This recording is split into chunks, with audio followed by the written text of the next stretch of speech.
So there you go. Let's head on over into doing something else and fun, my friends. Let's go to Fiction Friday and take the opportunity to trip the light fantastic. I've got some plans for Television Tuesday, this Tuesday coming up. Right now, let's go with the Outer Limits control voice and do some fiction. Read a short story, perhaps, or part of a short story, and give you an example of popular writing that maybe you might agree could have stood another edit. Let's hear from the control voice from Outer Limits. There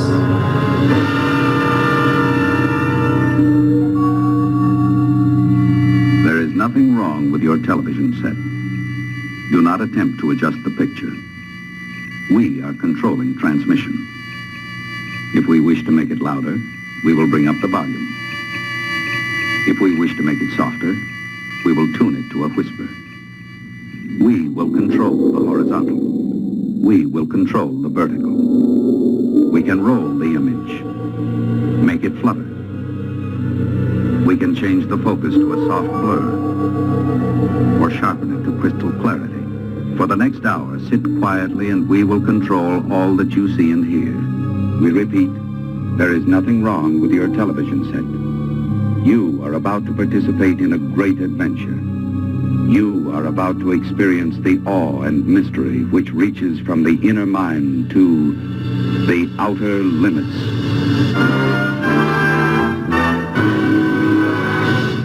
All right. And you know, it's great to be able to compare notes with people. Like I was looking at Full Armor Farm saying, yeah, I get it. There are some aspects you can't discount. You know, there's some really key things that people say. And one of the weird things is when you're feeling bad, people, you know, will give you lots of suggestions. Always open to the suggestions, always. All right, let's talk about writing right now. Now, I'm not going to tell you the author of this novel, but this is a series of novels that are very popular. The author did very, very well. He's a good writer. He's a wonderful writer. But I want to give you an example before we go anywhere else of something that when I read it, I don't think it was done well before it was published. It should have been edited again, and it should have gone through another edit. So I will not tell you the author, but let me just read this to you, and you tell me if you think that this is problematic, and if there are spots in this narrative where you'd say, you know, that isn't, there's a problem here. There's something illogical. There's something that doesn't work. You let me know whether you think it's stylistic, whether it's narrative, whether it's whatever. Okay? So here's the opening. 1. The smoke carried up from the Kaiwenga Pass and flattened beneath a layer of cool crossing air. From where Harry Bosch watched, the smoke looked like a gray anvil rising up the pass. The late afternoon sun gave the gray a pinkish tint at its highest point, tapering down to deep black at its root, which was a brush fire moving up the hillside on the east side of the cut. He switched his scanner to the Los Angeles County Mutual Aid frequency and listened as firefighter battalion chiefs reported to a command post that 9 houses were already gone on one street and those on the next street were in the path. The fire was moving toward the open hillsides of Griffith Park, where it might make a run for hours before being controlled. Harry could hear the desperation in the voices of the men on the scanner. Bosch watched the squadron of helicopters like dragonflies from this distance, dodging in and out of the smoke, dropping their payloads of water and pink fire retardant on burning homes and trees. It reminded him of the dust-offs in Vietnam, the noise, the uncertain bobbing and weaving of the overburdened craft. He saw the water crushing through flaming roofs and steaming immediately and rising. He looked away from the fire and down into the dried brush that carpeted the hillside and surrounded the pylons that held his own home, to the hillside on the west side of the pass. He saw daisies and wildflowers in the chaparral below, but not the coyote he had seen in recent weeks, hunting in the arroyo below his house. He had thrown down pieces of chicken to the scavenger on occasion, but the animal never accepted the food while Bosch watched. Only after Bosch went back in off the porch would the animal creep out and take the offerings. Harry had christened the coyote Timido. Sometimes late at night he heard the coyote's howl echoing up the pass. He looked back out at the fire just as there was a loud explosion and a concentrated ball of black smoke rotated up within the gray anvil. There was excited chatter on the scanner, and a battalion chief reported that a propane tank from a barbecue had ignited. Harry watched the darker smoke dissipate in the larger cloud and then switched the scanner back to the LAPD tactical frequencies. He was on call, Christmas duty. He listened for a half minute, but heard nothing other than routine radio traffic. It appeared to be a quiet Christmas in Hollywood. Okay, so if you're familiar with the character Harry Bosch, you know the author already. You might already even know the book if you remember how it opens, but I'm not going to say who the author is or anything because I like the author and I think that he does generally good work. But let me ask you in the chat as to what you heard there that is problematic as you put yourself in the mind of the reader and you're seeing what the character is seeing. So you let me know. And as an editor, I would have spoken to this person. There were two major factors that are problematic there. One is one particular thing that opens right at the start, and the other is the general attitude of perspective that is in this story. So first, I'll tell you the opening of it is, you said full armor. Oh, yeah, full armor. Yeah, believe me. Yeah, thank you. I appreciate the suggestion. I'll cut this out. But yes, I've already done all that stuff. It actually, I was warned afterwards that I shouldn't have done it. But thank you. I appreciate it. I appreciate it very, very much. Okay. So the problem at the opening of that comes here. And I'll read it to you again, because you think about what the character Bosch is actually looking at. All right. What he's looking at first is the smoke and the late afternoon sun giving the gray a pinkish tint at the highest point, tapering down to the deep black at its root. Now, visually for a movie, that might be okay. Psychologically, for a human being, that's not okay. Because what is causing the problem is the fire. The fire is bright and burning. So rather than actually going with what a person logically would be doing, which would be watching the fire, he opens with a more colorful, artistic opening that gives you a cinematic scope view of movement down to the fire, which is not what the cop who's watching this would be doing. He'd be watching the fire. So then it says tapering down to deep black at its root, which was a brush fire opening up the hillside, moving up the hillside on the east side of the cut. So again, he then has to make up for it, and he says, which is clunky. So if you want an in media res opening, you say the fire hurt his eyes, even from this distance.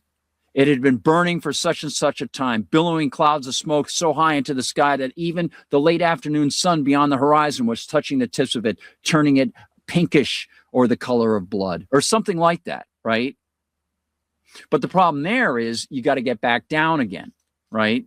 So then you use some other sensation, perhaps the explosion, right? A propane tank, right? But you don't start looking at the cloud. The fire is the problem. So, I mean, duh, right? The other thing about this is he goes into a lot of exposition, essentially, explaining things like the stuff about the coyote. He had called it Tomedo. He's explaining all these things to you. He doesn't have to do that. He can do it in a more decorous way.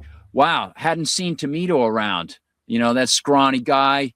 Shoot, you know, I wonder if all the coyotes took off from here, that sort of thing. He always enjoyed, you know, seeing the guy or whatever. Well, he'll save up the meat for next time. Hopefully he'll get closer to him.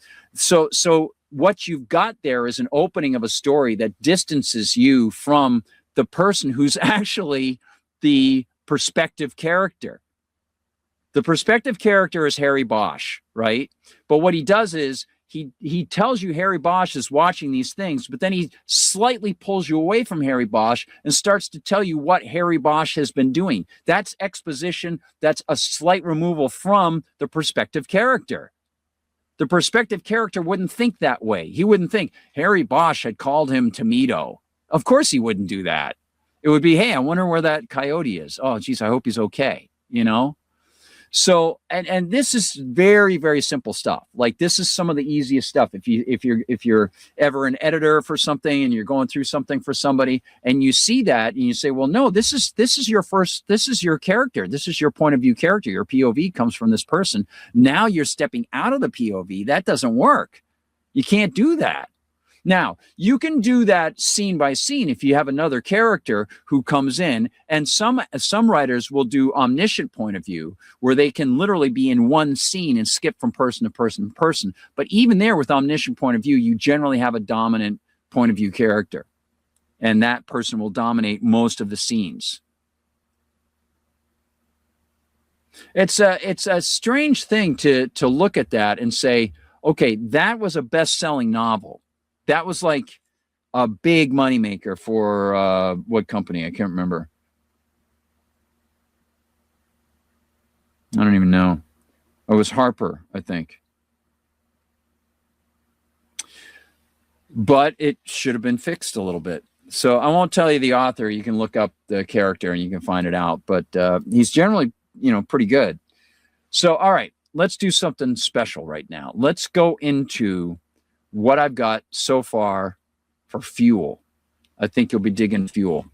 And we're almost to the end of this novella called Fuel, about the space guys, the hard science fiction story. Don't even have to wear these now. All right, here we go. Fuel.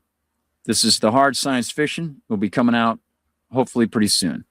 Wanted to finish it today, but headache, unfortunately. So here we go. Now, I've read part of this before, and I apologize if, you know, it's repetitive for you, but we'll establish the whole story up to this point.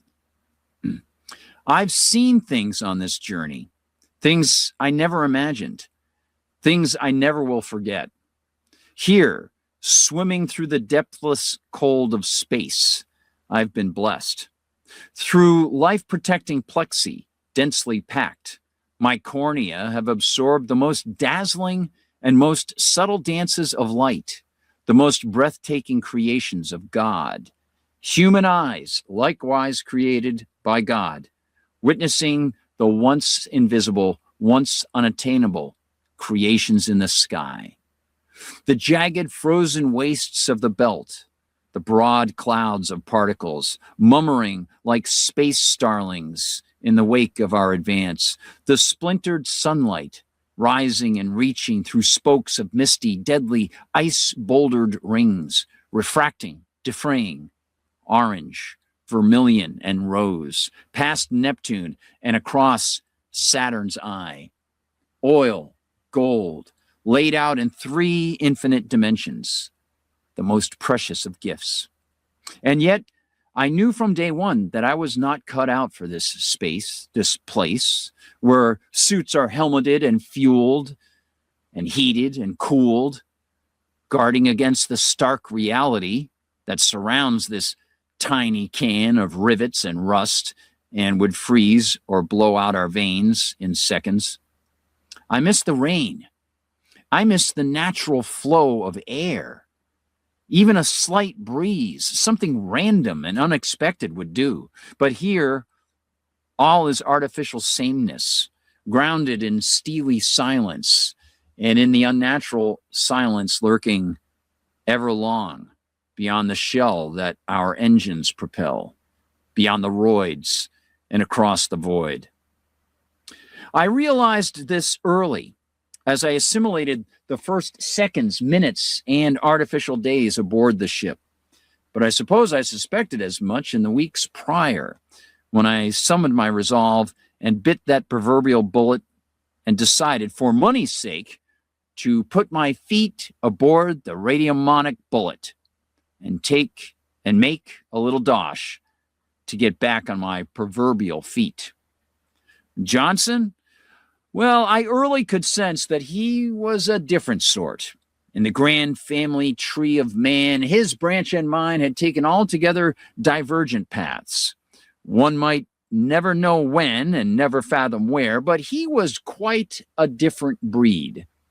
For Johnson, the wanderlust was fuel, and scientific curiosity the mental meal. I couldn't understand, even as we met and hammered out our roles as pilot and co, why he didn't feel his teeth going on edge, just thinking about the fact that we were trapped, sealed in a composite of compartments that were surrounded by an ocean of death.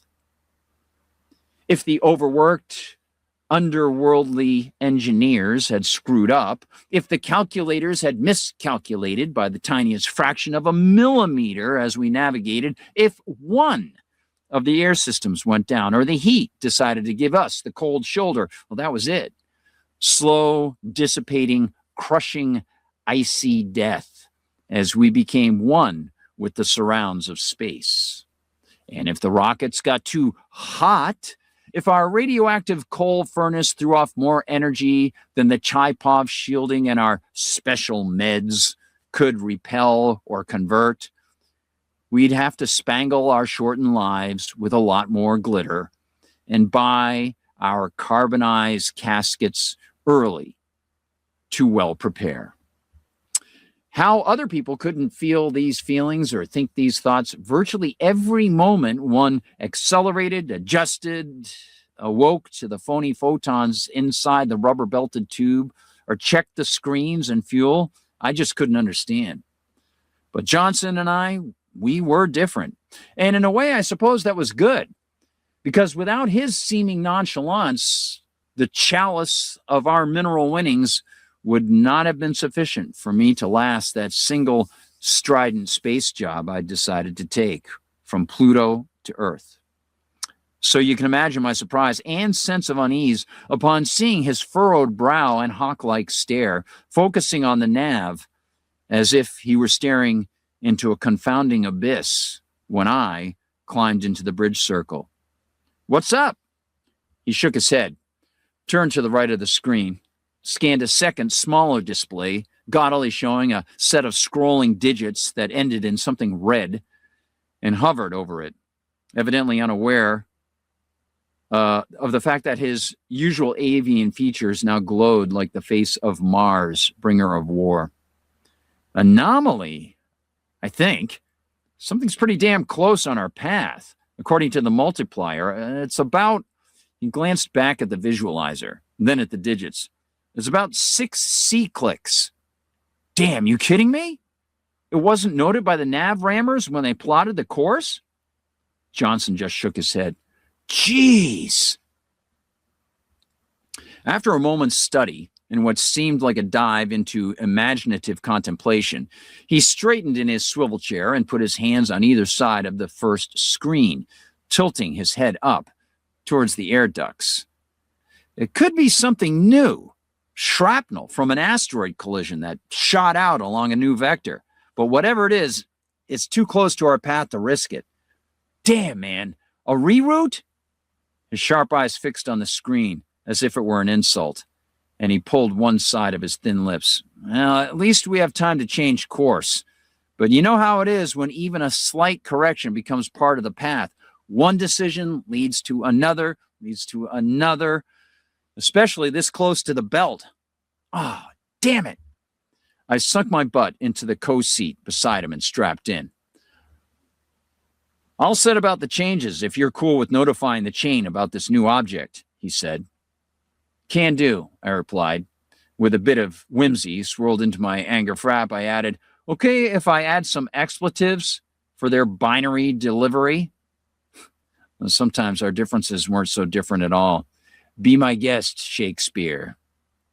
I nodded, and he slid his chair along the rail until he reached the nav rack and its lovely little configuration of skull cap, wires, and skin pads that had been installed for easy, hands-free waveform access to the ever-so-boring, pornography-lacking Intel system. When I dictated the message, that silent synapse connector would while I dictated the message, that silent synapse connector would welcome him with measured words and images that only his mind could hear and see. I didn't like that part of the job either. I preferred to input the images in the old-fashioned way without input the changes. I preferred to input the changes in the old-fashioned way without opening my skull to ions flowing from the nav rack. Nothing against our technographic computer cohabitants aboard the SS Mission Creep, as we jokingly called our freighter, originally christened the Fishin' Reap back in HQ. But while Johnson seemed to take to swimming in the sea of serums, zeros and ones, but while Johnson seemed to take to swimming in the sea serum of zeros and ones, I found it literally and euphemistically unnerving. There again was that difference between us. And we were different in the way we viewed the serum, too. The funky fluid they told us to hypo every day in order to stop any overhot jet radiation, giving us a couple extra heads. Didn't give him a moment of worry. But I had to summon my quite limited courage every time I sat in the leather automed chair. So, yeah, Johnson didn't worry about injecting, and likewise, I knew he didn't think I'd stream a line of expletives to the home team. I was just expressing an idle fancy, and even if I sent some invective, which I wouldn't do, no one of any significance would hear it. The way the corporation had set up command structure and comms, we sent our little light-speed dispatches not to headquarters on Earth, but to the relays along the chain. Home base had to trust them to handle the signals from the most distant ships, kind of like manned buoys on a starlit sea, and had to trust their command structure to make the right decisions in cases of emergency. The farther any of us were from a buoy, the longer it took to send and receive, meaning that sometimes we'd be on our own to make exigent decisions. It made no sense to rile up the relay boys because they had nothing to do with the original plan. More important, I wasn't sure how hungry Johnson was to sup on the system. Being low in the cast, nearly lowest of the low, save for some of the lifers in Pluto's megropolis who ceaselessly toiled beneath those 6 nuclear satellite suns to supply the gatherer with enough Talmars to pay for a proper memorial when they died, I never entertained any deranged dreams that I'd move up the ziggurat sufficiently to own any property or get corporate stripes. Deep in my not tied to computers mind, I harbored a desire to disappear, perhaps to deal in the budding gray markets for food and metals, maybe even buy one of the scatterers that I'd heard some techies were developing to trick all the algorithmic overlords.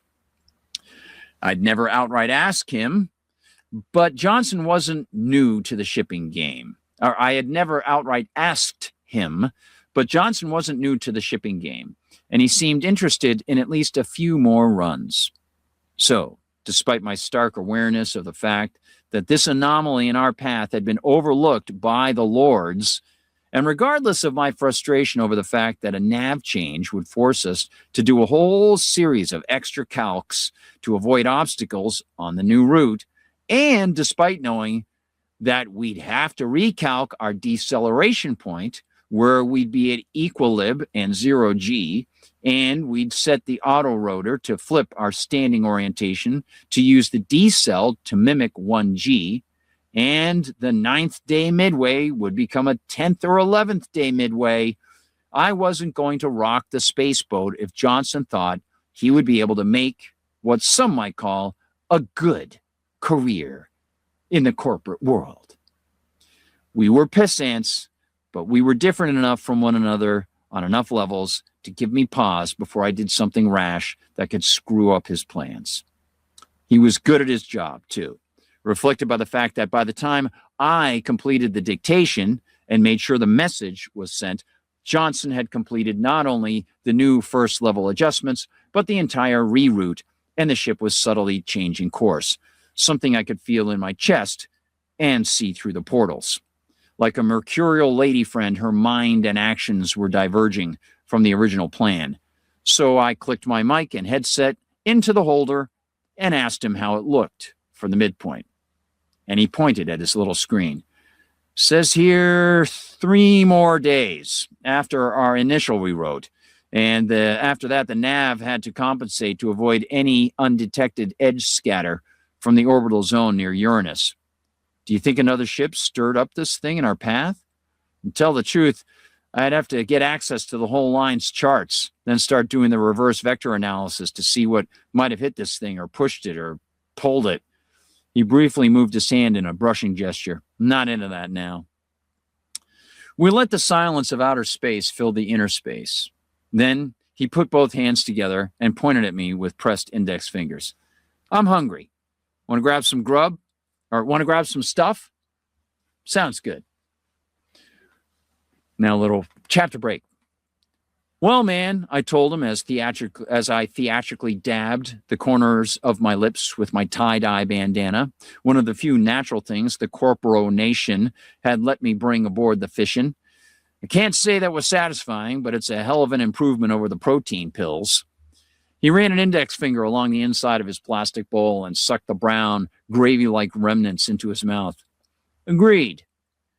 With what I saw as unjustified enthusiasm, he repeated the process, speaking as he cleaned out and consumed the last smears of goo. Gotta say, I've been kind of impressed with the way the dispensers can turn the same raw material into different things. This cell culture stuff can be like pudding or baked into a loaf or coated with some oil and fried into things almost like French fries. I almost married a woman back on Bartome 3 who could make an amazing curry and rice thing out of it. One final lick of the magic finger. I'd prefer the real deal, but yeah, compared to that stretch when we were orbiting the Megropolis and waiting for the contract, this is a big step up. He swiveled away from the little wall-attached table and stowed the bowl and spoon back into the rinse-a-vac niche, where the 2 fingernail-sized red lights on the side panel automatically turned green. The lid closed, and the machine went to work cleaning the dinnerware.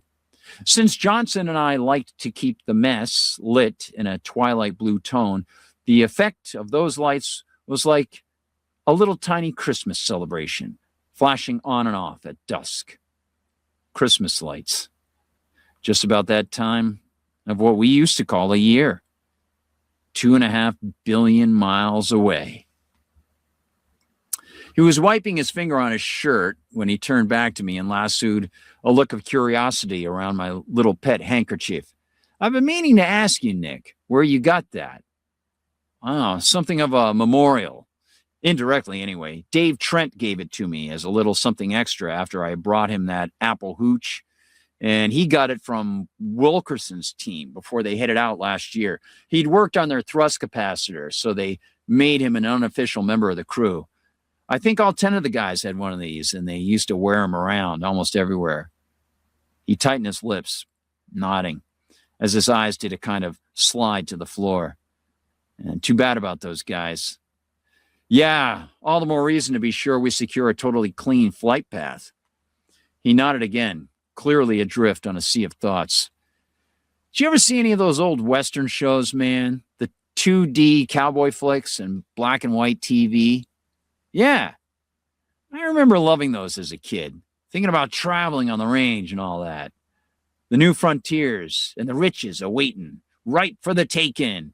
If someone worked hard enough, driving cattle or delivering goods, sleeping out on the range with a can of beans and a campfire and a canopy of stars up in the sky. He glanced out the window. It's not the same. And with that, and looking uncharacteristically tired, he pushed himself up and glanced at his watch. I'm going to catch a nap. You good on your own for an hour? Sure, Johnson. I can manage. Cool. I'll set my alarm, but feel free to nudge me if you need something. Then he ducked through the door port and headed down the pass to the sleep block. I watched him go, thinking, or to be more precise, sensing, that it was the first time I'd ever seen him acting anything other than neutral or positive about the vast, sprawling system of worker bees, plans, and decisions that tied so many of us, dead and alive, together across the rock-littered void. And a little chapter break. Tea leaves were, of course, still available to us, perhaps as a little vestigial tie to the early days of colonialism that saw the new mercantilist behemoths of British wool interests that had battled the Dutch for control of sea routes, land routes, cities, towns, local small business concerns in the Indies, and inevitably the people themselves, that had seen the movement of tea and spices and opium and gold and the upward fortunes of parliament members and cronies, and the downward spiral of morals and ethics. Earl Grey might have made a heck of a citrus-tinged brew, but he wasn't exactly a blessing for the locals in Goa. Of course, those days were centuries gone, co-opted by time and terror, and terms of various offices and timorous generations cowering and bowing before beady-eyed blusterers who told them to pay for the armies and police forces that threatened them. Corporate political shakedowns had come and gone, and old banking institutions had been baked into new ones and tied to new fascist ventures. Plutonians had tried to rise in defiance decades before I learned to walk, but they'd lost the gambit and gotten tea bags in consolation, brought to them like little flags of victory from the new colonialists. And I don't know whether it's healthy to contemplate hundreds of years of mercantilism while fixing a cuppa, but I did. And when the tea had steeped and the steam had spread from my little porcelain mug with the pine tree on it up into the air and to my needly nostrils, I withdrew the bag and squeezed out the thickest mix, then left the bag on the rubber saucer to be reused at a later date. Then I brought it close to my face, left my chair to cool, and headed back to the bridge.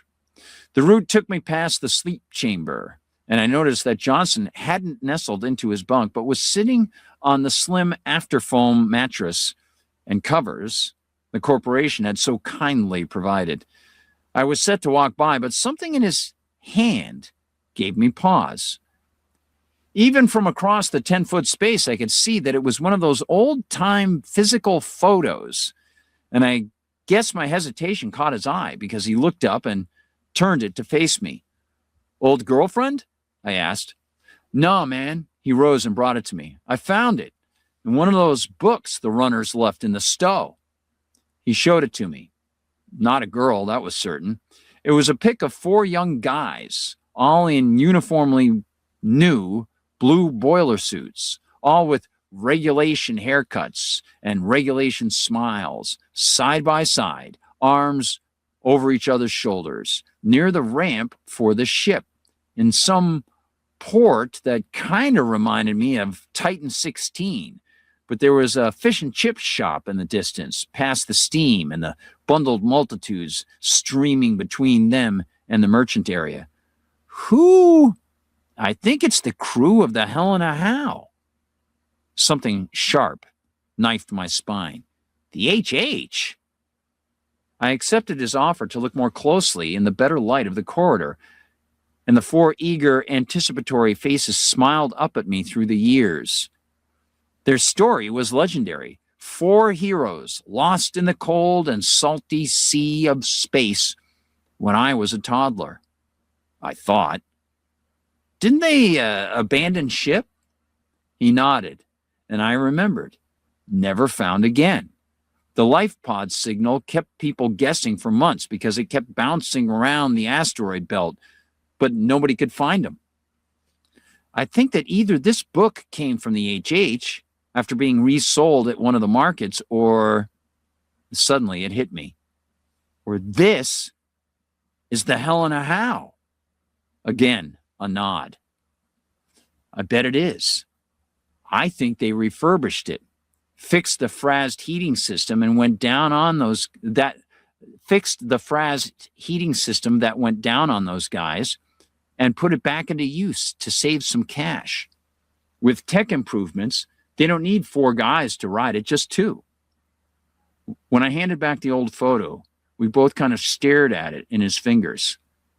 Then he turned back to his little nightstand and slid it into the red hardcover book that must have been its makeshift home, leaving the book on the table. When do you think they'll automate everything and knock out even the 2 human slots they fill with guys like us? He sat on his bunk and undid his soft boots, slipping them off as he spoke. I doubt they will. No? Then he checked his pillow and lay on his back, staring at the rivets and beams and plates above us. Nah. You saw how we had to respond to that change in the flight path. Signals being what they are, the corpo needs flesh and blood, and instinct and reflex to act aboard the ships, not computers that might need to connect with the array to get more solid data before making final adjustments. They can try to work on fuzzy logic all they want, but nothing artificial can match the gut of a man or our ability to act independently as flesh and blood, not tied to their algorithms. I nodded and leaned against the rim of the door port, and Johnson closed his eyes. I have no problem with them replacing humans with machines and codes to help us be more efficient. That's what all tools are for, and using tools helps us free up labor to do other things that can help improve lives, invent new things, and so on. But there's another angle to it. These fly lines are set by the Standards Board, which is tied to the government. If they went all robotic, well, they couldn't lay blame on scapegoats like us if something went awry. Their systems would be put into question. And it's a hell of a lot more expensive to change an entire system than it is to blame a cog within it. He turned and looked at me. And again, I sensed something other than the usual professional aspect in his gaze. We're the cogs, Nick. Then he closed his eyes, turned onto his side, still facing me, and clicked the little LED control at the head of his cot. The room went nearly black, allowing only a few tiny, calm monitor bulbs to bathe the geometry in soft hues of red, blue, orange, and green, and letting his voice issue seemingly from beyond his blurry twilight ghost of a body. See you in an hour. If I'm not up, throw a cup of cold water on me. Finding myself without much to add, I nodded again and made my way back to the bridge. The hour passed quickly, not because I was terribly busy or intrigued by his new change in our route. Hell, sometimes the vastness of cosmicness made for a pretty bland eye diet, just round-the-clock dots and darkness.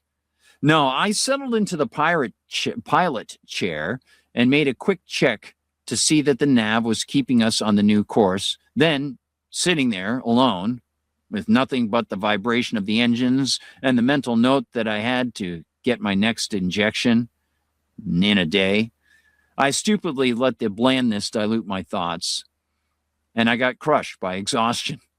One of those trying to keep your eyes open, but even that effort affects your head and body temperature, and everything needs to shut down for a while vibes. And I turned off. I didn't know I had been out until Johnson's voice lit me to consciousness like a match to a firecracker. Damn! Confusion. I had to lift my head off my chest and blink a couple times. What? Something was beeping. Some high-pitched, not too loud auto sounder. A pretty fast tempo. The fuel! I sat up. What? He seemed to disregard my lack of an extensive vocabulary crib sheet. What the hell's what? He bent over the keyboard and checked his monitor, with me sitting in front of it. I skittered out of the chair and let him sit. How long has this been sounding, Nick? I don't know, man. I fell asleep. Shit. I suddenly felt an assault of cold, a flood of perspiration. What's wrong? This makes no sense, he uttered, staring at the codes and mini-graphs as they erupted on the screen like popcorn under radio waves. I checked all of this. He darted to the polystomer to the right and spoke over his left shoulder. Dude, do me a solid and see if we've had any break in signal from the buoys. I did. Nothing out of line. No disconnection at any point. He knit his brow, squinting at the readout, typing like he was in a words per minute competition. I don't understand. Unless I screwed up the compensation force needed to nudge our direction and the ship did something itself to fulfill the command, this doesn't make a lick of sense. I think it took me milliseconds to run through the mental maze we both likely were navigating at that point. And it took mere moments to feel the further effects those thoughts had on my space-bound bod. Johnson and I both understood that chirping bird of a klaxon. Both grasped the meaning of that upwards tilting tone. The shrill noise arrived like a sliding swanny whistle in our ears, but the vacuums of space and non-options ahead gave birth to infinite questions and fears. Could we bear through an extended period gliding without propulsion? Fuel. Well, likely we could slide without propulsion. Power cells could keep on the lights and air for weeks longer than needed. But what about the turnabout?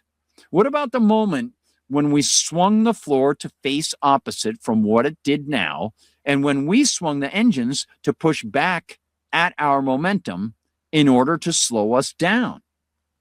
We might have to do that sooner rather than later, burn the rest of our fuel, and just sit there in zero-G waiting for the corporal nation to come rescue the valuable payload and us with it. Good thing we had the payload. Otherwise, they might write us off and the bucket of bolts. Write us off as insured losses. So in the vast rock and ice-peppered vistas before us, we were facing a zero out of propulsion. Were we? And what could be the best options? Johnson shook his head. Damn it. He must have seen through the corner of his eye my need for info, lighting up like a solar flare on my face. I have no idea why the system did this, Nick. Well, I kind of don't. According to the 3D, and without any actual evidence to back up the decision, the nav predicted that 3 clicks along the new course, a pocket of debris would slide in our way, so it recalculated on its own. It's not supposed to do that. Well, in most cases it's not, but if the nav calculates a high enough probability of collision, it's programmed to make drastic emergent measures. He let me take a look over his shoulder at the blushing display of bad news on the screen. What the hell, Johnson? It's going to leave us sitting 3 clicks 40 by 50 degrees away from the turnabout, not to mention the base. I just stood there shaking my head.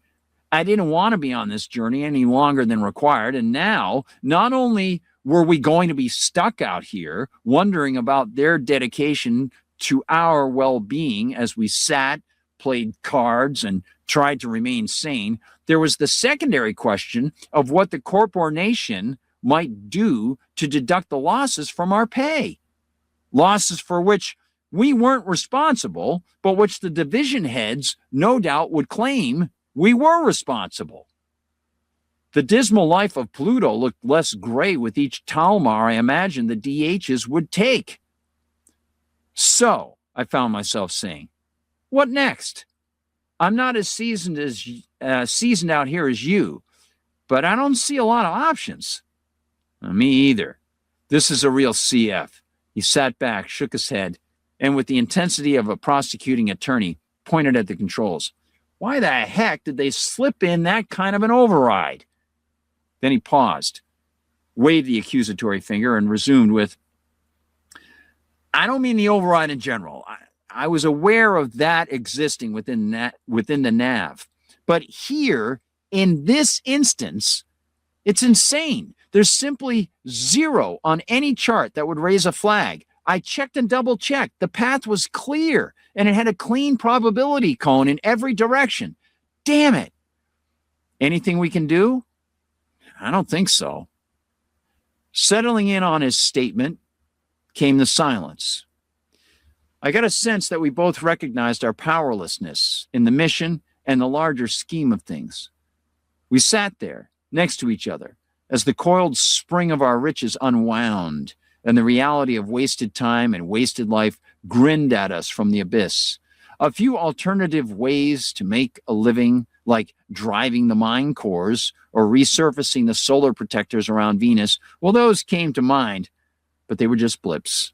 Little radar pings in the Sargasso Sea of my disillusion. I also couldn't help but think about Wilkerson and their silent, screaming fate, or what I figured was their legacy to the stars. Yeah, the boys of the HH. At least we were better off than they had ended up.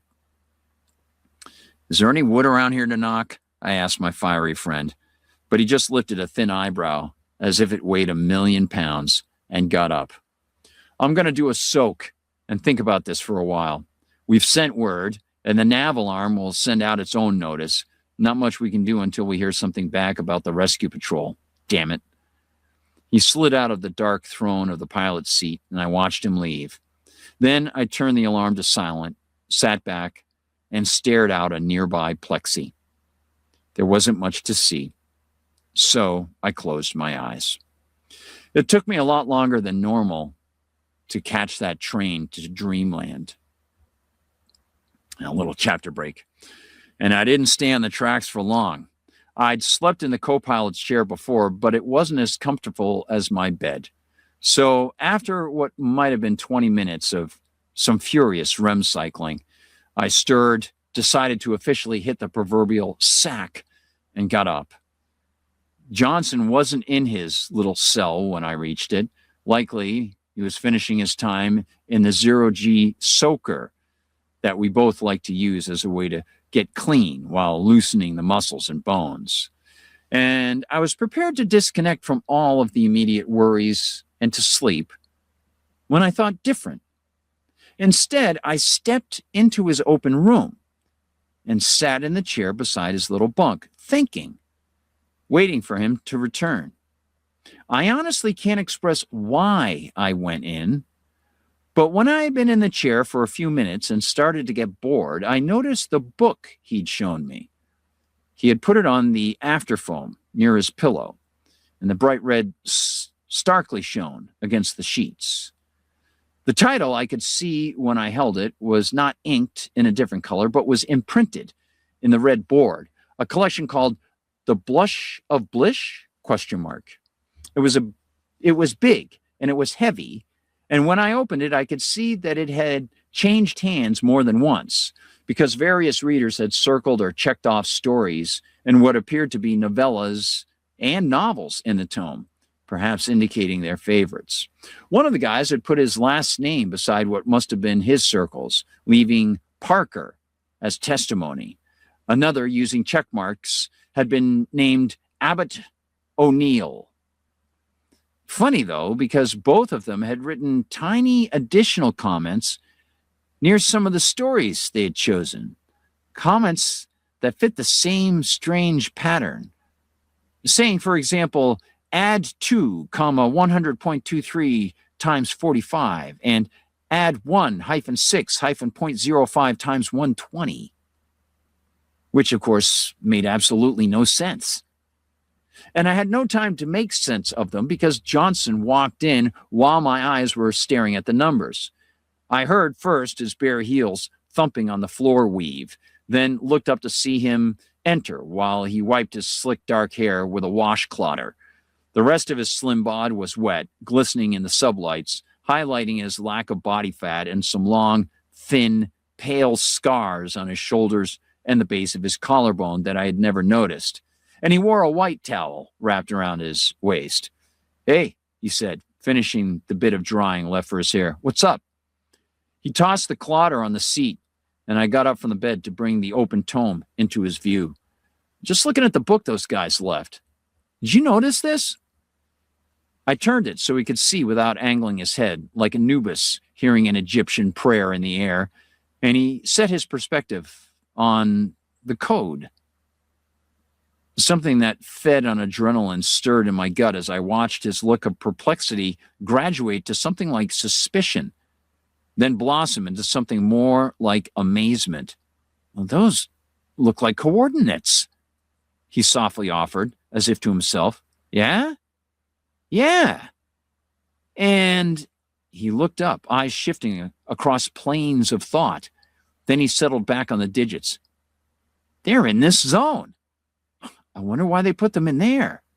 He grabbed the book. "Hold on." Then he turned the pages to the stories that had been circled. A flash of new surprise. And he had laid the book on the nightstand. "Johnson, look at this."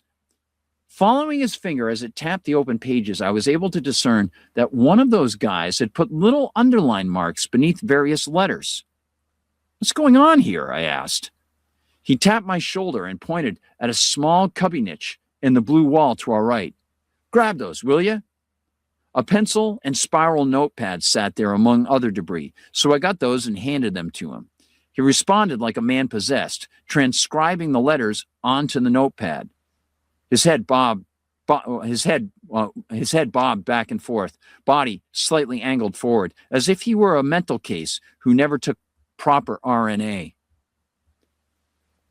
I stood diagonal to him, experiencing an onslaught of nervous, childlike vibes. Not memories precisely, but the kind of mental state I'd felt when participating in treasure hunts.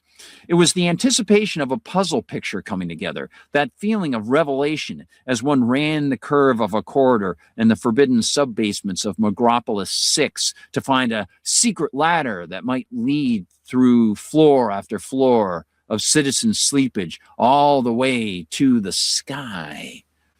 And then he straightened, spun on his bare feet, and held out the paper. It's not even ciphered. They left it simple. Left what? There's no encryption.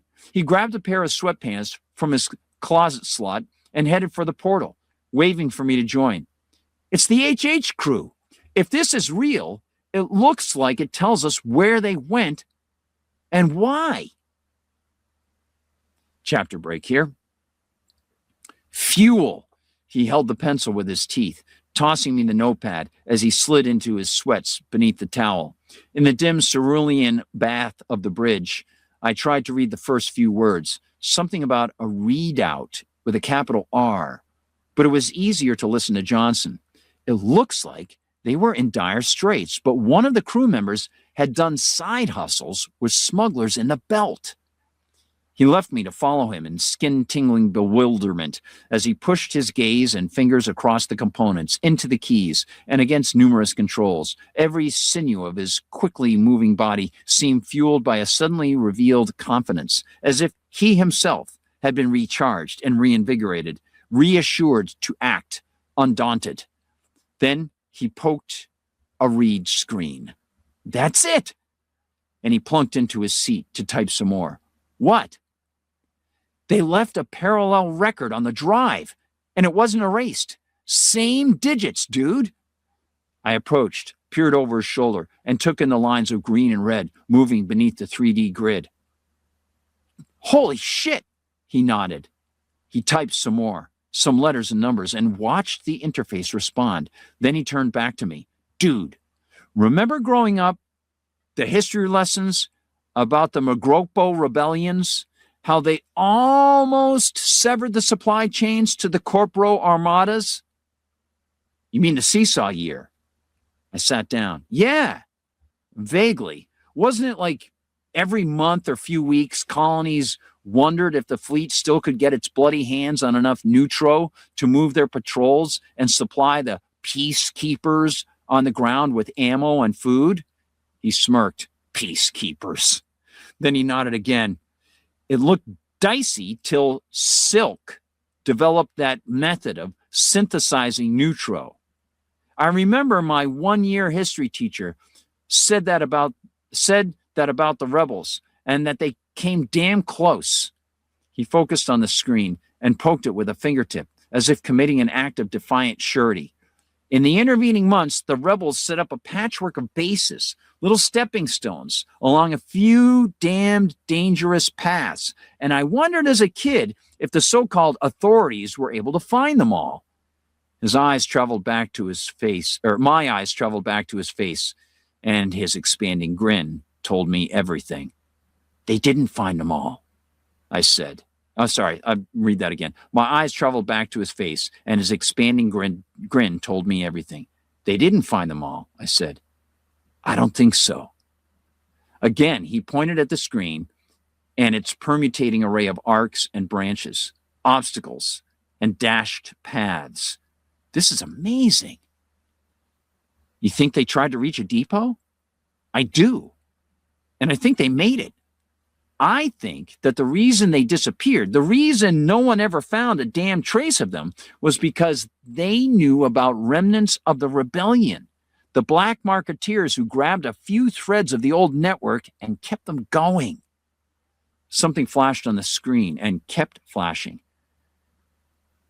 Maybe I don't know enough about the Helena Howe, Johnson, but did you ever hear about any of their cargo being missing when the ship was discovered? Like they traded some, then faded into the parallel world out there? I nodded. I never heard anything like that, but I bet they did, and the corporation never said anything. Those guys probably used some of their cargo to get a ticket, and then poof, out of poverty and slavery. And when they did, the overlords didn't want anyone else to replicate the trick. Jeez. He bit his bottom lip and regarded me with absolute seriousness, eyes drilling into me and fixing me to the spot. So, my friend, we have a choice. Do we stick to our rescue route, slow down, and wait to be retrieved, or... Both of us turned to look at the screen. Chapter break. Yes! He tapped the cover of the book.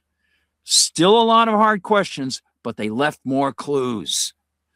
On the dusky semi-shelf of the helm, Johnson had rested his dinner, another bowl of the gruel he savored like a pig in mud, and he let it release blue steam as he opened the covers to let the pages release dark secrets. It's possible we could arrive and find a blank wall, a closed door, float beside some asteroid, and know we're at the right coordinates, but never do anything more. Radio? Any kind of docking or entrance system? Who knows?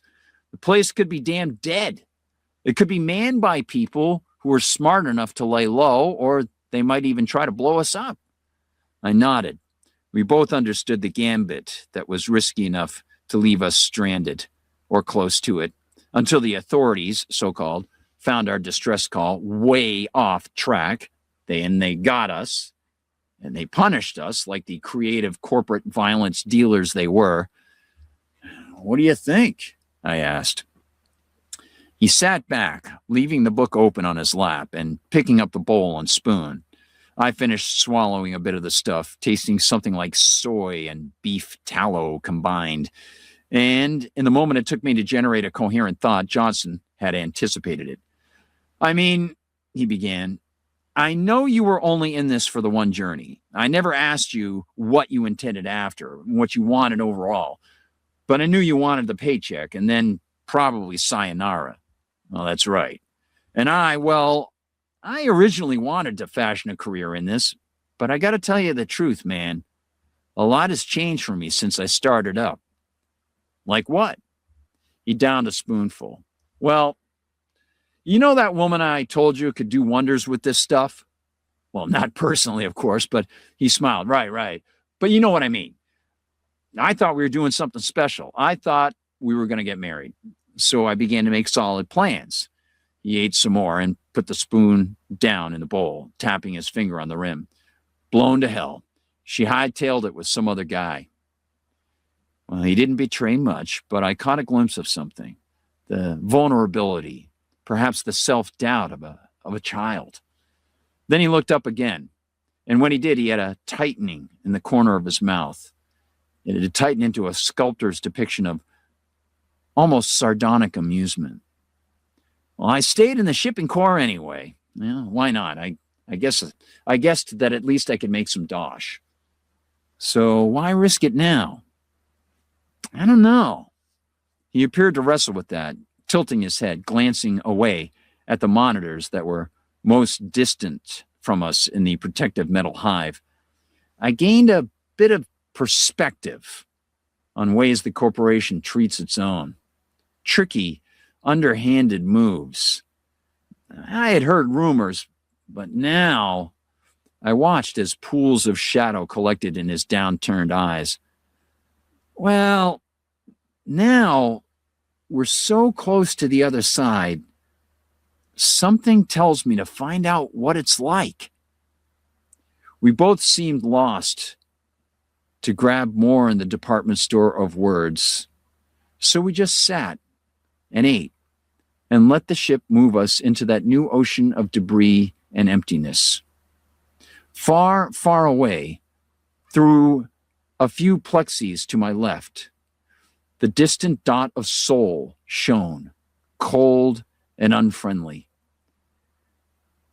We need a backup narrative, he finally said.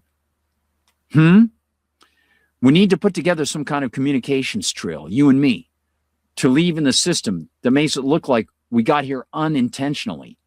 That way, if our theory doesn't pan out, if we don't get any gold nugget from the asteroid field because they don't want to communicate with us or there simply ain't anyone there with whom to deal, we have to have a record of us making a mistake that just took us off course without these coordinates being our intended destination. It's not ideal, and one of us will suffer professionally, but it will save our spotted spacer asses.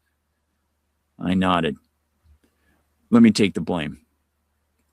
His blue mask of a face took on a couple darker hues of concern and uncertainty. You sure? Definitely. Okay. We need to take our doses on schedule, like we think there's nothing's going to be changing. I sighed. I got you. Damn doses. I hate the needles that thing uses. He got up.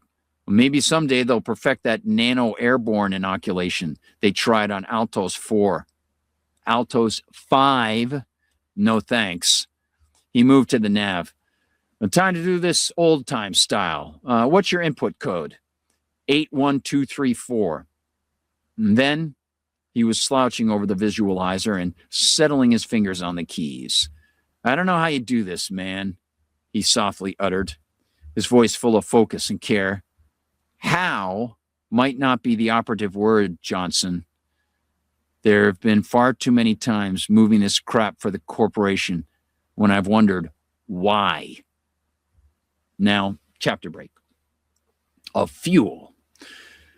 I couldn't help but linger on that as I slid down the bridge ladder and walked to the med cube.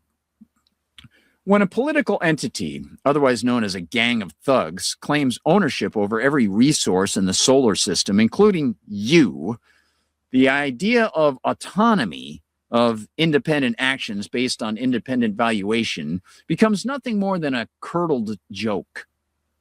Sure, the public school pathways hammered into you that this castaway existence as a vassal of the corp was the norm. But at least for me and a couple other guys I knew, something about the board's cold stew of gun-backed, tax-fed, planet-to-planet, moon-to-moon, top-down hegemony never jibed with my tastes or my humanity. I moved into the cube, thinking about the ugly ways that various iterations of the corporation had tried to change that humanity.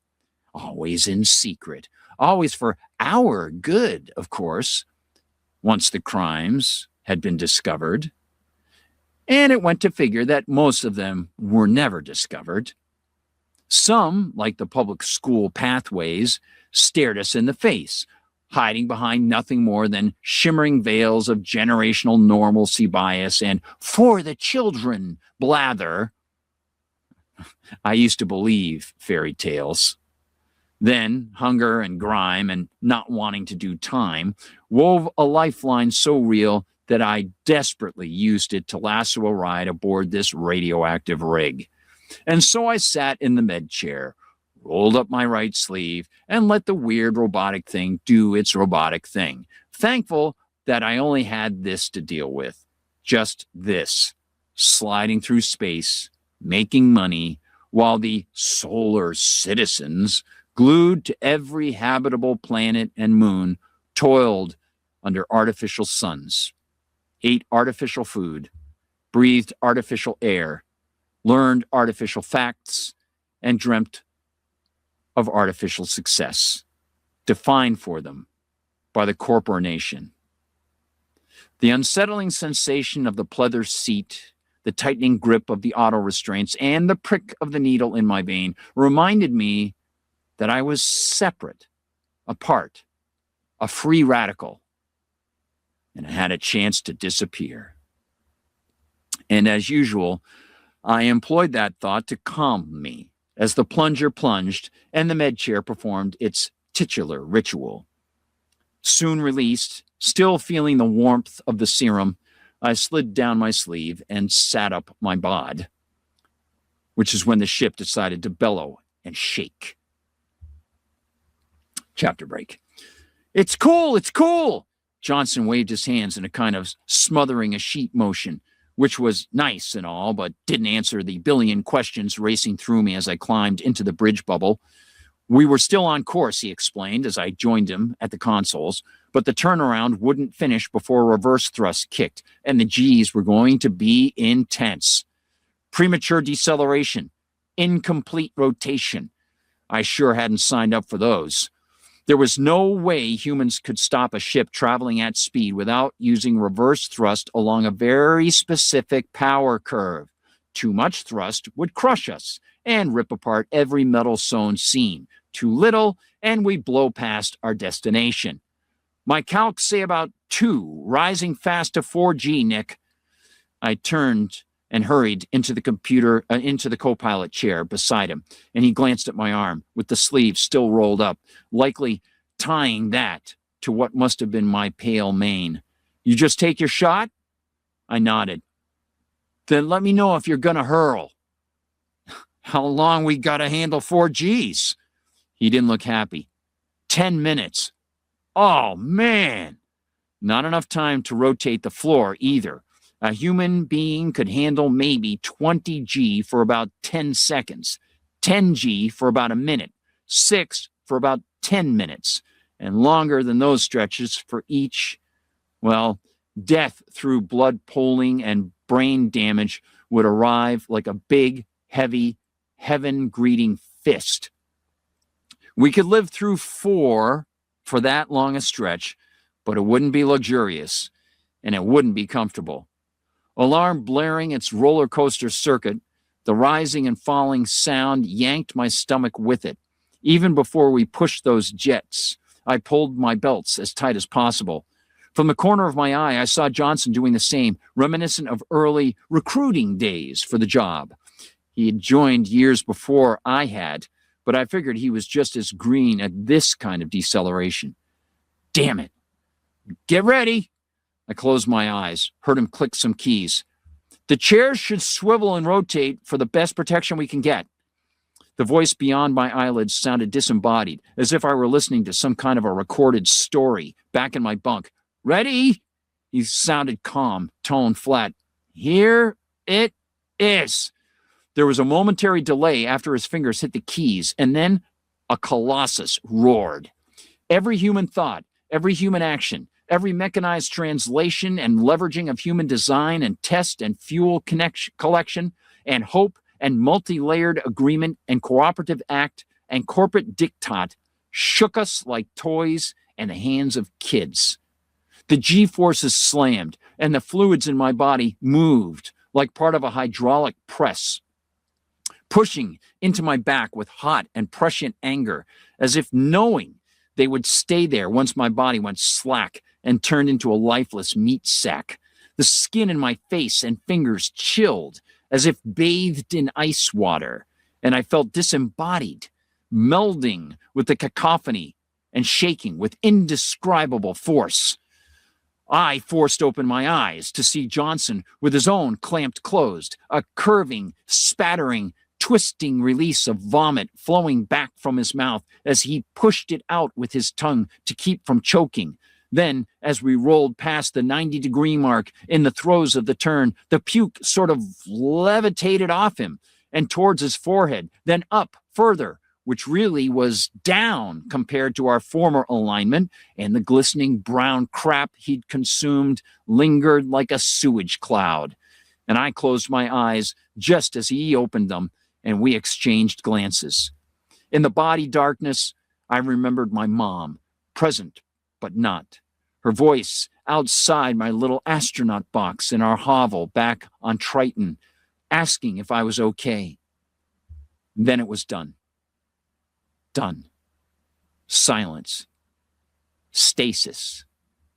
We had come to a stop somewhere in the belt, and we were weightless. All the misplaced blood came surging back to where it had fled, filling the chill portions of my bod with heat, and my hands broke out in a sweat like nothing I'd ever quite felt, stinging my skin and coating the armrests where I had gripped them like a nervous patient in a dentist's chair. Ugh! It was weak and almost artificial sounding after all that turmoil, but it was Johnson, and he was blinking, trying to make sense of the now weightless scene. You okay? He offered no words, just a repeated nod as his eyes closed again. Damn it, I said. Oh, Christ. Perhaps it had been too long since I'd been to church. I took a cursory look around at the glittering drops of puke that hadn't smacked against the floor and far wall, at the particles of dust that still floated around us like magic powder in some old stage show, at the e-pens twirling and spinning in graceful defiance of normal affairs. And I knew many things, the foremost of which was that we had used up the remainder of our fuel. This was going to be our endpoint, if not our end. Johnson's movement brought my eyes back, and he pulled his right hand out of his safety loop and wiped his face with his bare forearm. Oh! Then we sat in the grip of our seatbelts, silent as the ship's fuel klaxon claxed. Up and down it went, cycle after cycle, like a frolicking porpoise no one else could hear, continuing without us in the sea of space. We both knew what we had to do next, but he looked at me for a moment, as if, at this point, we had some sort of choice. You ready? I took stock of our partnership, allowing the water tank feel of the zero gravity to seep into me, and I nodded at him. Yeah. We unhooked our restraints. Nothing unusual in that feeling, which was something like unzipping a tight jacket. But then we pushed away from our seats, gingerly, carefully, and the glide float, lack of control, that rudderless, strange, swimming through air vibe came to me like a returning dream. Sometimes it was fine, productive even, like when we went into the soaker. Other times it wasn't fine.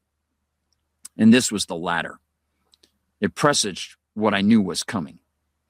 First, we had to check our grid, see if the last thrustback had stopped us anywhere remotely in the area Nick had discovered the HH had gone. Then we were going to have to dive into the escape pod and hand navigate it close to the destination. Then, likely, fire some anchors into the surface of the roid. Then, trap ourselves inside those ridiculous fiber metal canisters they called space suits and make our way to the surface, or whatever might await. We would signal across all frequencies, send visual codes, but who could tell if any of it could work? If we spent our last dice roll and got nothing in return, we'd have to get back to the ship, send out a distress call, then take some trank to help us last the wait. And that, of course, depended on whether the corp would or could rescue us. Otherwise, we would die in our sleep. And as Johnson and I got to our immediate tasks, I wondered about something strange.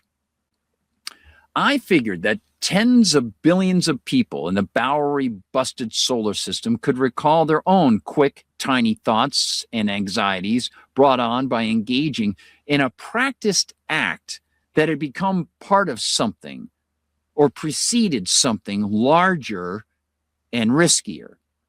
I figured that happened every day, even with mundane preludes to big events. But my strange, almost dislocated sense of wonder came as I questioned whether many of those other people had ever crossed the border, grabbed the electric current of going through those typical motions, knowing that those motions would lead to the event horizon of their lives. Every motion, every tap of our fingers to the cross-check of the keyboard felt like a blasphemy. Each studied glance at the readouts whispered that we were moving closer to the point of no return, where we would become too tied to our plan, too far along in the steps to turn back. With our cover story of human error laid like a child's fable into the data history, Johnson released our signal across the spectrum, and I checked the separate power of the pod. It took me about 5 minutes, floating over the keys, feeling my guts acclimating, checking the readouts, and rechecking the test to be sure things were cool. And by the time I was done, I hadn't heard a peep from him, so I turned round. He hovered at his screen, forehead cut over his brows like a V. Nothing. He sighed and turned to me with a good old look of utter gravity, ironic given our weightless, vertiginous situation. What do you think? If there's habitation down there, on or in the roid, do you think they'd use visual means of communication like light signals or lasers to avoid any stray signal getting picked up by the meanies? I wondered that too. He tilted his head toward the screen, but there hasn't been anything. Something loud and harrowing boomed at us from the hull. What the hell? I turned in the air, tried to comprehend. Then 2 more in rapid succession, like the beating of a giant's fist, as if the ship itself were hollering. Is there debris out there? It's possible. Little bits of rock or... He stopped, listened for the briefest of moments. I saw nothing in the past so big it might put the ship in... The pattern repeated. Boom, boom, boom. Johnson pulled himself to a plexi portal. Of course, Nick, look! I joined him, and far down, or across, or up, depending upon one's preference in the fathomless void, on the mummified surface of the asteroid, one can see little puff circles of barely lit dust expanding outward in precisely the same rhythm. A moment later, boom, boom, boom. No way that's random. They're shooting things at us. The dark radiance of my concerns seemed reflected in his tight-lipped face. Communicating or warning? I asked. A warning is communication, he said, but I get you. I don't think they'd bother tapping us if they didn't want to open up to us, I figured. Well, they could just stay silent, or if they wanted, they could use bigger kinetic hits to outright destroy us. He nodded. Then he turned to the plexi and spoke over his shoulder. Let's get those coordinates. I pushed towards the keyboard, then felt a strong tug that stopped me a few feet away. Johnson had grabbed my coverall and was shaking his head. Not here. The pod computer. Which made very good sense. But neither of us was accustomed to the pod computer interface. Until now, why bother? It had been a contingency, a distinct, abstract, remote horizon possibility, especially for me, who didn't have a long-term interest in learning every nut and bolt of the job, didn't want to be self-supporting within the corporate structure. We slid through the portal like bullets from a gun to the controls, lining virtually every inch of the spherical forward portion of the escape pod. We shut and sealed the thick hatch, and Johnson set to work pinpointing the source of the projectiles. Without much evidence, we surmised that they were small and frangible, or even could have been something like tiny bean bags or clumps of ice. It didn't take a lot of propulsion to launch them, and they weren't doing damage to the ship, but the AI we might consult was tied to the main comp, so neither of us sought its Swami-like advice. As long as they weren't causing damage, it didn't matter. The message and its source were the keys. Okay. Johnson moved the brain interface headset away from the controls before him and strapped into the left pilot chair. I mimicked on the right. I've got the launch spot in visual. Can we use laser tel to get precise measurements? Yeah, I said. And then he worked with levels of speed and fluidity I couldn't match. He worked eagerly and with seeming focus, reflected by his quick fingers, darting eyes, and repeated seemingly ever deeper press of his upper teeth on his bottom lip. I looked over the controls before me and was pleased that the manufacturers hadn't loaded touch screens all over the place. They had used buttons, tiny levers, and knobs. A lot of the new ships tried to get pilots to use the damn screens because they allowed new layers of controls to be brought up while the others were hidden in the tabs.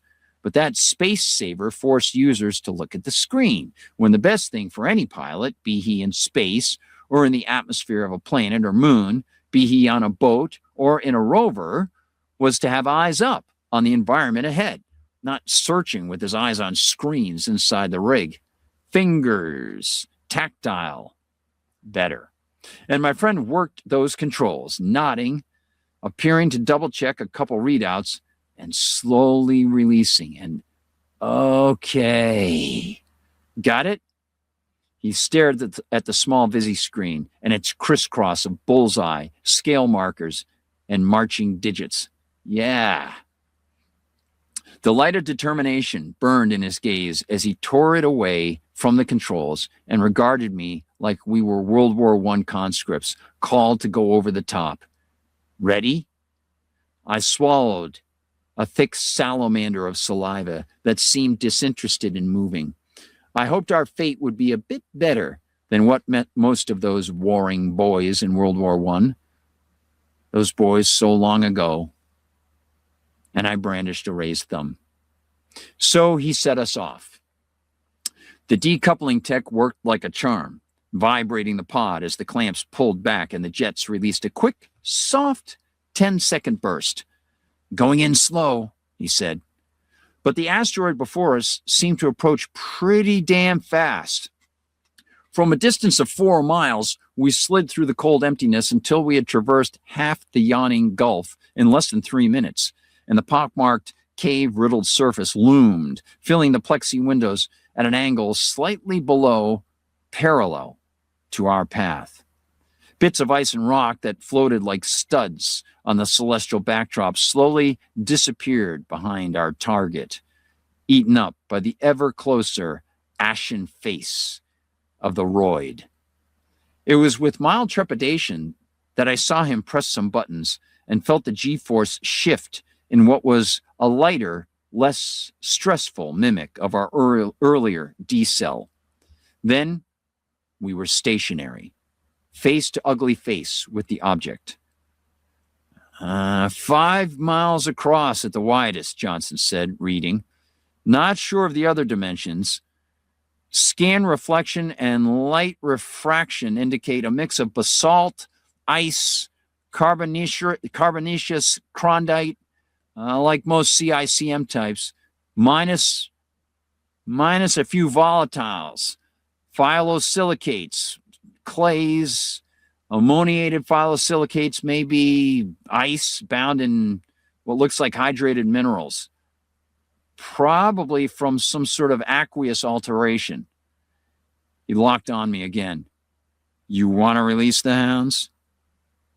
I enjoyed a deep breath of our limited canned air and released it slowly, nodding as I said, yeah. Then I tapped up the launch pad for the grappling hooks. The system used laser telemetry to gauge the power of the pop, and the differential pots would compensate to keep us from losing our position due to the blast. Then it would be up to us. We either could try to pull the pod to the surface or rappel down 2 of the lines ourselves. Logically, either would work. I'd never done more than practice on the sim, but the procedure was pretty simple. I sensed Johnson watching as I ran a couple checks, both in concurrence. Then I shot the grapplers. From their little torpedo tube homes, out they shot, trailing refined steel-line cable, red head tipped, ready to hit, drill, heat, dig, and plunge, while their crazy side limbs shot out like spiked daisy petals. We watched them fly, hearing the whine of the spindles, until, at points too distant for us to properly see, the tips slammed into the surface, right beside the spot we had determined to be the source of the pellets. And the lines pulled back, taut, letting us hear the strange vibrations conducting from the surface. We were silent. I didn't want to repel. I already harbored enough mental and sensory dislike of being inside a tin can of a ship that being trapped in a suit as the only thin barrier between me and ice-cold death was even further from my idea of fun. But I could sense that Johnson wanted to winch down the lines rather than pull the pod to the uneven surface. And though I didn't think there was much of a difference between the two approaches, it probably made more sense doing it his way. Our suits had brief life propulsion packs, and we could use those if necessary, and keeping the pod off the unexplored surface seemed wise. We still didn't know if the place was automated, populated, or what. We didn't know if there was a camouflaged surface site or if everything was below, rooted in warrens and caves. Whatever the strange arrangement, we'd need to scout around. Whatever the strange arrangement, we would need to scout around in near zero gravity, using the tools those suits provided to stick to the surface. Something sweaty and animal-based in my body was starting to buzz, and it wasn't comforting. Then something else buzzed. The lines. They conducted a kind of voice. It was bass-heavy, like the words of some gloating god, a pagan folk horror bellow rumbling through the shell of the ship. It repeated, at least it seemed to do. I grabbed my mic and recorded it. Then silence. Johnson and I sat in our seats.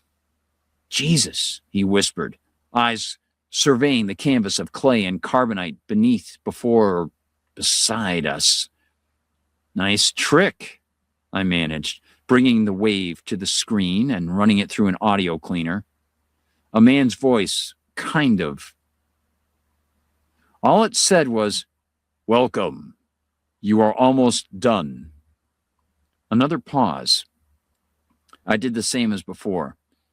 "You will find the entrance near your anchors." We exchanged a look. "It's like diving to Atlantis," Johnson remarked. But the V of concern was back in his forehead. Little chapter break. It began. That hissing, ceaseless alarm telling me I survived only as long as the tech cooperated and I didn't spring a leak. Good thing the ship was free of moths. We had closed the inner hatch door, depressurized the cell. We were in our tanks, in a vacuum, inside the outer hatch of the ship. I breathed because of a pack on my back. I would avoid a finale as a space sickle thanks to an energy-reliant suit purchased by a sketchy megacorporation government bureaucracy, and maybe I'd be helped by my lucky handkerchief tied around my neck. We had a cold, faceless enemy confronting us. We had 90 minutes of air. We were little soap bubbles, lost in unforgiving space. Looking all the world like the classic astronaut we'd seen in school documentaries and videos, Johnson pressed the glowing red button beside the portal. Another suddenly glowed seasick green. He pressed that, and the portal silently slid open to reveal the dread beauty of endless escarpment. He unhooked the rappel mechanism from his belt, holding up the device, and stiffly turned his whole body to face me. I could see his features inside the gold-tinted helmet visor. Set? His voice crackled in my headphones, a strange version of what I knew, but welcomed as something other than the damnable hiss. Check. I mimicked his motion, holding my own. Did you get that last injection? He asked. We could be exposed to some unusual rads down there. All set. Okay, let's go. He knelt, reached to his left below the threshold. Then, evidently satisfied that he'd attached the box of the rappel mech to the closest line, he pulled a cable up from it and clipped it to his belt. Then he turned toward me and carefully lowered himself until he was out of view. I'm on, Nick, I heard him report. So I stepped forward, leaned out, breathing faster, nervous heart beating hard in my eardrums. Over the edge, I could see him, slowly being winched down towards the surface, and I followed his lead. And that is where it stops right now. That's all we've got for fuel. Me and my suit outfit thing here. What do you think? I hope you like that. Couple flub ups there, but hey, Smooth says, good stuff. Love it, Guard. Thanks. Thanks so much. Free of moths. Bad Bird Boogie, Gardner, Goldsmith. Great to hear the progress. As a sci-fi fan, I love that your space terminology is as creative as ever. Definitely picking up those Voyager vibes. Sold. Fuel fanatic. Thank you, Bad Bird Boogie. I'll get this on the screen. Thank you, guys. I really appreciate that. Yeah, it's interesting because, you try to be as exact with the science as possible. When I was a kid, I used to work hard on what the orbital vectors would have to be in the force relationships and stuff to be able to maintain certain kinds of orbits and everything. And my friend Alan Steele was very strict on that too. He actually sort of led the way for me. Keeps me engaged. Thank you, Guard. Like it very much, says Taylor. Thank you, Taylor. Thanks so much. That's really cool. Yeah, it was an interesting one reading it this time because I had the headache, and but it's not super bad. But at times there are times sometimes when I read that with the tinnitus and the headache and the weird sort of dizziness that I get, it's really strange. It's not like normal. It's almost like you're almost like disembodied sometimes. You feel really, really weird. But you just drive through it and you're like, whatever. I'll lie down later and I want to read the story. I like the story. That's cool. Hero May says, I want this book. Thanks. That's awesome. I got to think about the cover for this one. See what could pop up with that. So if you have any ideas, let me know. You want to do an AI thing, let me know. That's cool. We'll approach an artist, see if they can recreate it. Taylor says, I have tinnitus almost constantly since I was small. Geez. Space Anarchy, says Bad Bird Boogie. You got it. You get that. Yeah, big time message. Taylor, you probably already know about this, but there is some device. You probably have seen it advertised. It's this electrode thing that connects to your tongue and your earlobe.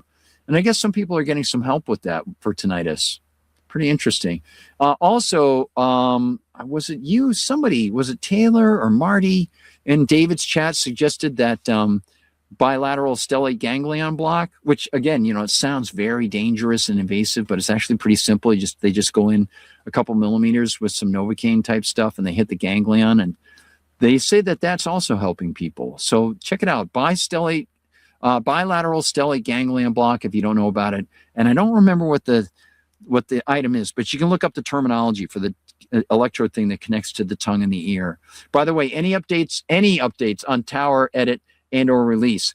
Bad Bird Boogie, thank you. Not yet. I've been hoping to try to get that done. I was going to finish this and then finish the last edits for Tower. And it has been, I literally have been just so ill. It's just, again, even expressing it is kind of an understatement of how ill I have been most of the time. So it's extremely difficult. Yeah, it's very strange. The challenge of my life that I thought were challenges before, the challenges take on a whole new perspective under this dimension of intensity. So yeah, I'm hoping to get to it soon. It's very strange when you're suffering, pain like that. You really want the pain to stop, and you're sort of like, okay, do I take a break, maybe come back, or will I feel worse when I get up?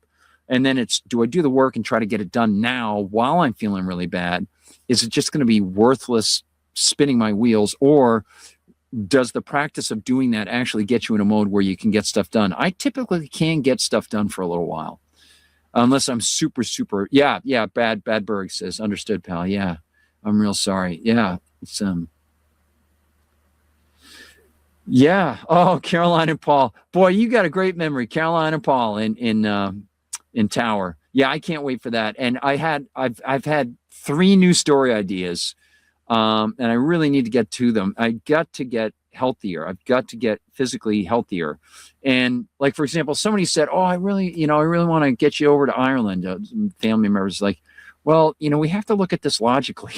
You can't say like, oh, I'm going to get you over to Ireland. You have to take the step. And if you've been sick, you can't start looking at some things unless you take care of the immediate, most demanding things. And even within those, you're trying to mix in your daily activities and being respectful to people and trying to get things done that will be productive and earn, money earning and things like that, all to try to work on this getting better sort of a thing. So those are all sort of, gears that are operating, a trip or something like that. You just can't, it makes no sense.